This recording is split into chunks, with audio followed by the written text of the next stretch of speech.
E a gente agora vem falar sobre essa outra estrutura, DBOut, e trazer um pouquinho do problema que ela resolve, algumas dicas, né, dicas de uso aqui, restrições, para a gente poder falar um pouquinho também. E o MoveMe é uma plataforma que permite que a gente colete dados em campo. Algumas informações estão melhor estruturadas, né? Então a gente tem lá a estrutura de agentes, de histórico, da base de histórico, né, de uma tarefa, enfim.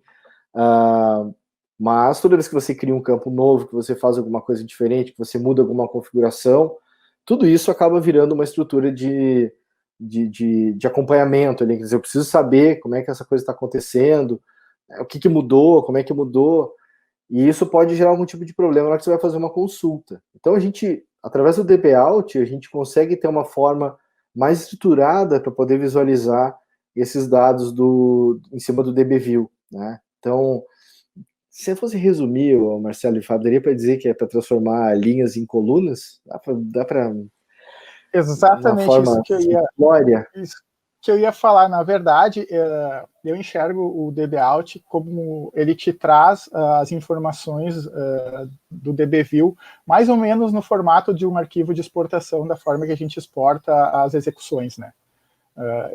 Porque hoje as nossas informações, cada campo, cada informação que é coletada em campo, ela é uma linha na base e a gente acaba transformando cada campo em item em colunas. Então ele te dá uma visão mais como tu enxerga um arquivo exportado.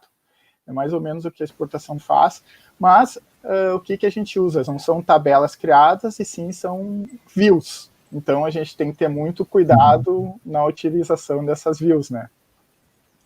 O que a gente acaba fazendo ali, né, como a estrutura do imóvel pode ser dinâmica, a gente tem isso normalizado na nossa base, né, a gente acaba desnormalizando, né, imagina que se para cada coluna que um cliente quiser criar, a gente fosse criar uma coluna física no banco, ficaria inviável, né, então a gente normaliza isso na nossa base e na forma do DBOut a gente desnormaliza de acordo com o teu ambiente, né, com a tua configuração de atividade ou de entidade. Então o que a gente faz na prática é um pivô, né, para quem conhece um pouquinho de SQL, é um pivô, mas a gente pivota os dados, né, de forma de linhas e colunas para apenas colunas, né. Uhum.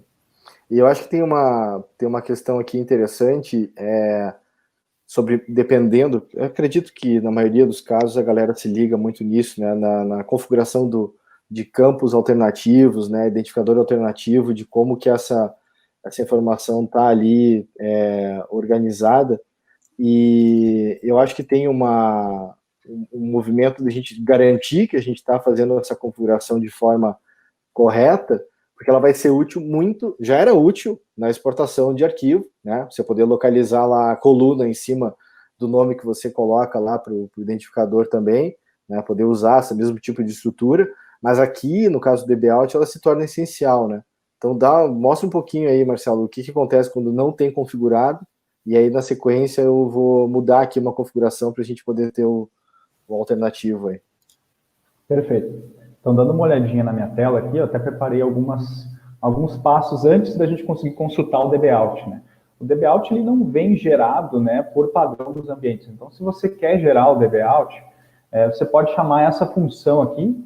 Então, ela vai estar disponível no seu esquema lá, DBOut Setup Views. Isso vai ler todas as suas configurações, tanto de atividades quanto de entidades, cadastros customizáveis, e vai criar essas views que o Fábio comentou, né? São as visualizações, entre aspas, pivotadas ali dos dados. Então, se eu rodar ela aqui, ó, eu consigo gerar as views do DBOut no meu ambiente. E aí elas geram outras views auxiliares, né? E daí, no caso, elas não importam muito para a consulta, você não vai conseguir extrair muita informação dessas views, mas de acordo com os identificadores alternativos que você colocou, tanto na sua atividade, no seu cadastro, nos campos, né? Esses identificadores, eles vão dar nome tanto para o nome da view, né? Tanto para as colunas customizáveis que você usou no seu ambiente. Então, aqui, a gente tem algumas variações desse comando de setup views, então você pode gerar views só de histórico, né? Um ponto, eu acho que vale lembrar aí, né, Marcelo? é que esses comandos eles têm que ser rodados sempre com o usuário do teu ambiente. Então, se tu possuir 3 ambientes, 4 ambientes, e porventura no teu banco cascateado, tu tiver um usuário que acesse todos os ambientes, na hora de criar essas views e fazer as manutenções, tu tem que usar sempre o usuário do ambiente, tá? Porque um outro usuário, ela não funciona, não cria as views. Então, essas tem esquema de permissões, né? Tem problema de permissões. Então, precisa ser sempre com o usuário do ambiente. Então, a gente tem algumas variações do comando, aqui eu coloquei só alguns exemplos aqui. A gente consegue, se você não quer atualizar toda a sua estrutura, está com medo de quebrar alguma coisa, que alguém pode ter mexido no identificador e já tem alguma integração rodando, né? Isso é bem importante, né?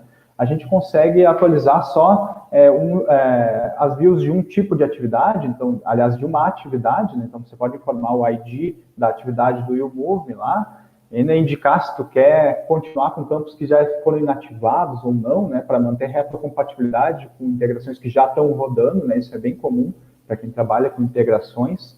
E também um outro comando aqui que eu trago de exemplo é que você consegue também atualizar lá dos cadastros customizáveis lá, né? Então a gente consegue gerar views daqueles cadastros lá, também consegue atualizar só de um cadastro. Existem mais algumas variações ali, elas podem ser consultadas lá nas funções que o DBView ele disponibiliza para você no seu esquema. Tá? Então, olhando aqui aquela primeira query que tinha de exemplo lá, né, no PowerPoint ali, a gente conseguia buscar os históricos, né, executados nos últimos 30 minutos, por exemplo.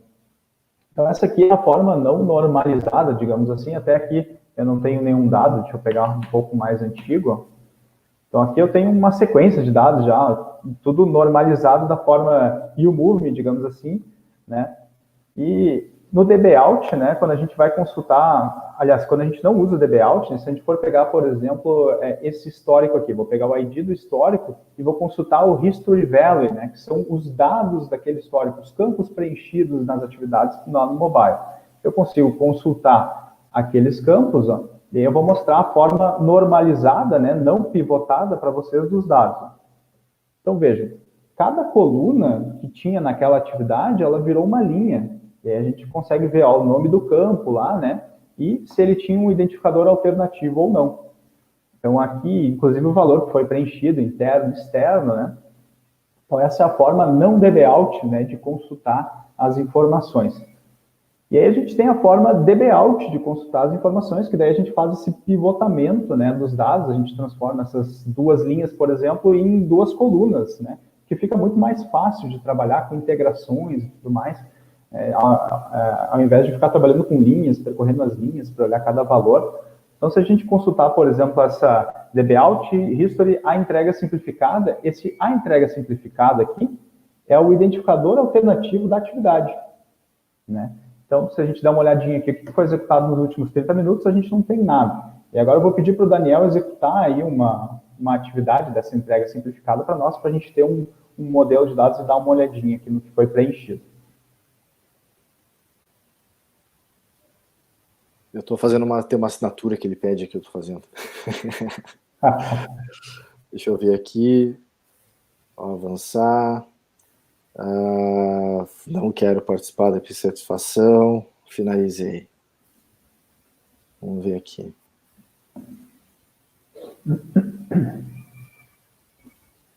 Na teoria eu mandei uma... Na teoria não. Deixa eu confirmar aqui se eu mandei uma entrega expressa aqui. Foi uma entrega simplificada. Ela já chegou aqui. Ó, chegou aí? Beleza. Chegou. Então, ó, a gente consegue, essa view do DBOut, ela traz um mix de informações, tá? Ela não vai trazer só as colunas que tu identificou na atividade lá, mas sim, ela já traz algumas junções que a gente entendeu como plataforma já trazer prontas para ti, porque normalmente são informações que tu vai querer consultar, né, quando tu vai consumir aí uma atividade. A gente tem uma série de informações, tanto do histórico, essas que começam com HTY, né, então dados da execução de fato.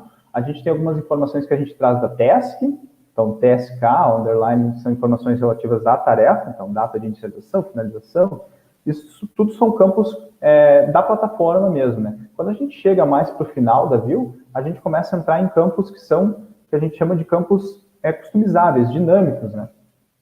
Então, aqui a gente consegue ver um exemplo de um ambiente que não foi configurado, né? O Alternative Identifier, né? O identificador alternativo dos campos da seção da atividade. Então, o que o Bug faz? Para que mesmo assim a gente gerar a view no DBOut, a gente pega o identificador interno nosso do campo, né? E gera um nome, né, com esse padrão aqui de I_F com o ID do campo e E_F com o ID do campo. O que é o I e o F? O I é o valor interno e o E é o valor externo. Então, sempre vai ter esse conjunto, essa tupla de valores para cada uma dos dados da atividade, essas colunas que são customizadas. Aí agora, se o Daniel quiser alterar lá o identificador alternativo de um dos Esse campos, é o motivo da não entrega, né? Isso. Esse aí. Então eu tô editando, na prática eu tô editando aquele campo dessa atividade, na verdade eu editei até, e aí coloquei lá um identificador alternativo dele para motivo, underline, não, underline, entrega, tá? E aí já salvei aqui. Então, assim, isso não é automático agora, né, Marcelo? Tipo, não tá funcionando aí ainda, tem que mandar gerar de novo, né? Exato, ó. Eu vou dar o select de novo na view, vejam que não mudou as colunas, ó. Eu continuo com o I e os Fs ali, ó, com os IDs internos e o move, para os dados que são customizados. Então, como é que a gente faz, né? Primeiro, por que nós não alteramos automaticamente? Primeiro, se tu tens uma integração que estava usando o I e o F com um número lá, tu vai quebrar a tua integração. Então, muito cuidado, né, quando for trabalhar com essa questão do DBOut, né, cuida com a tua integração que já está rodando, porque se esse processo fosse automatizado, ele poderia quebrar a tua automação de integração, né? Então, para atualizar a view do DBOut, o que a gente pode fazer é rodar de novo o setup das views, ou só daquela atividade, né? No caso aqui, eu vou rodar para todos eles, tá? Quando tu roda esse setup de novo, a gente vai reconstruir a estrutura das views baseado na tua configuração atualizada. E aí, de novo, né, cuidado, isso pode quebrar uma integração, caso tu esteja lá apontando, né, para um nome de campo e considerado aquele ID interno em Move. Então, a nossa recomendação é nunca usar esses IDs internos numa integração de produção, e sim cadastrar esses IDs alternativos. E aí, uma vez gerada a view, ó, se a gente fizer o select de novo, vamos ver lá nos Is e Fs no final, ó, aqui, ó, o motivo não entrega era um daqueles Fs, né? Até acabei não guardando o ID para a gente fazer o comparativo, mas não tinha esse campo motivo não entrega. E no caso aqui, até ele não foi preenchido na atividade, porque eu acho que o Daniel fez um exemplo de entrega sendo efetuado. Eu mandei entregar. Deixa eu fazer uma outra aqui rapidinho para... Mas já dá para ver, né, o funcionamento dessa questão do mecanismo de atualização das views, ele é funcional independente de ter ou não valores nos campos, né? Ó, eu estou preenchendo uma outra aqui dizendo que o volume está danificado.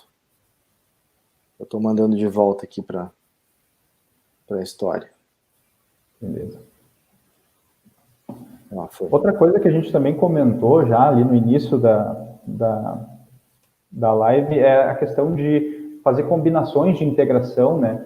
O DBOut, ele tem algumas indexações, sim, mas a gente não recomenda que tu faça, por exemplo, cláusulas where em cima dos teus campos customizados, porque a gente não tem uma estrutura de indexação, e até nem tem como gerar uma estrutura de indexação em cima de campos dinâmicos, né?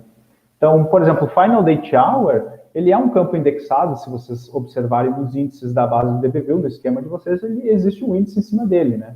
Mas uma recomendação que a gente faz é trabalhar, por exemplo, com uma estrutura de callback, onde tu recebe uma notificação, né, um webhook, dizendo, olha, o histórico de ID tal chegou. E aí tu consegue consultar a view do DBOut especificamente pela primary key, né? Então é uma pesquisa bem otimizada, então ela vai ser muito performática, né? Então essa é a recomendação que a gente dá no uso. Então vamos olhar o exemplo do Daniel aqui. Só confere se chegou aí. Olha lá, o volume danificado, ó. Então, a diferença entre valor interno e externo apareceu aqui, ó. Provavelmente era um campo de seleção, um combo box, algo do gênero no mobile, certo? É isso aí. É uma lista simples, né, de seleção. Exato. Isso. Então, até uma coisa desse... Eu estou usando o template novo de logística, que é legal para quem não deu uma olhada ainda, vale a pena dar uma testada lá, replica o template para dar uma olhada no que tem das as atividades. A gente vai começar também a fazer algumas conversas, assim, mostrando um pouco o que cada template está demonstrando de funcionalidades da plataforma, né? Acaba sendo muito isso, às vezes, né? A gente poder usar os templates para mostrar jeitos de configurar um problema, de resolver um problema, né? Utilizando a plataforma. Esse é o lance. Muito bom, então, hein? Em termos de DB-Out, é isso aí, pessoal. A gente consegue, então, pivotar as informações, trazê-las de uma forma muito mais fácil de consumir, né? Mas aí é só o ponto de atenção da forma como vai consumir isso, né? Sempre procurar a indexação de tabela, a gente disponibiliza lá os índices que a gente considera que são otimizados para uma busca de integração. E se tu quiser ainda mais customização em cima disso, tu pode ter essa opção do cascateamento, né? Onde tu pode, então, se tu quiser, inclusive, gerar as tuas visualizações em cima dos dados da eMove, tu pode, né? Esse, para mim, é um lance do motivo pelo qual pode ser interessante você ter a sua própria instalação. Você tem liberdade para criar coisas em cima daquilo que está ali. Porque a gente só vai mexer naquilo que é do nosso domínio. O que você criar extra, está no seu controle, né? No que você vai trabalhar. Então, é uma questão relevante aí para sempre ter essa liberdade, né? O nosso jeito de operar hoje com o DBView é dentro daquele nosso mínimo que a gente consegue gerenciar, daquilo que a gente consegue ter controle. Né, quando o parceiro, o cliente quiser ter mais flexibilidade, então ele tem essa opção aí de poder ter a instalação própria, né? Então é bem nesse lance. Podemos voltar para o meu slide aqui? Só um ponto de atenção sobre criar estruturas em cima do DBView, né? Sempre guardem o script do create das estruturas, porque se ocorrer o fato, né, de tu perder a replicação por mais de 48 horas, tu vai ter que reinstalar a replicação e tu vai perder essa estrutura, porque nós, em Move, nós não vamos ter as tuas visualizações, as tuas customizações em cima do esquema. Eu acho que em algum momento a gente vai ter que fazer talvez não seja exatamente um treinamento, mas uma palestrinha sobre todos os perrengues que a gente já passou de manter evoluções e rollbacks em cima de banco de dados, porque é muito isso, né? Ter essa documentação de você ter uma evolução do seu esquema também, poder voltar a ele para quando precisar, poder instalar de novo. Então, acaba sendo uma questão bastante importante aí dentro desse contexto, né? Então, é uma base de código como qualquer outra. Na prática, é isso que a gente está sempre dizendo, né?